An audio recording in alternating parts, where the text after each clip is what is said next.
So hello everyone, this is the day 9 of 365 days. म चाहिँ उठेर कलेज जान रेडी भएँ। त्यसपछि चिया पिएपछि म चाहिँ पेपर सकेर बाहिर आएँ। अनि त्यसपछि हामी चाहिँ सरसँग चिया पिउनु गएँ। अनि आएर लुगासुगा फेरेर भातसात खाएर म चाहिँ लुगा धुन थालेँ। बिकज भोलिदेखि चाहिँ हाम्रो छुट्टी छ, 1 हप्ता जस्तो छुट्टी छ। अनि आज चाहिँ म लुगा धोएँ अनि बसेँ, दिनभरि नै बसेँ। आज मैले केही गरेन।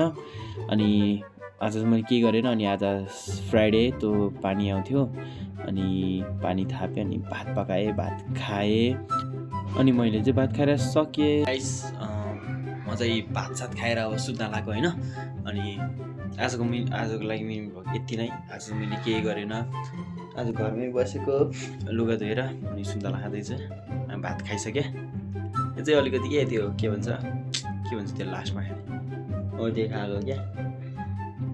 भात खाएर पनि सुन्तला खाने हो। यति बेला मम्मी भएको भए कराउँथ्यो होला, भात खाएर सुन्तला खाने भनेर। मम्मी हुनुहुन्न अहिले यता। त्यसैले सो गाइस, आजलाई मिनी भ्लग यति नै। आजबाट चाहिँ मेरो इक्जाम नि सक्यो, भोलिबाट चाहिँ छुट्टी छ।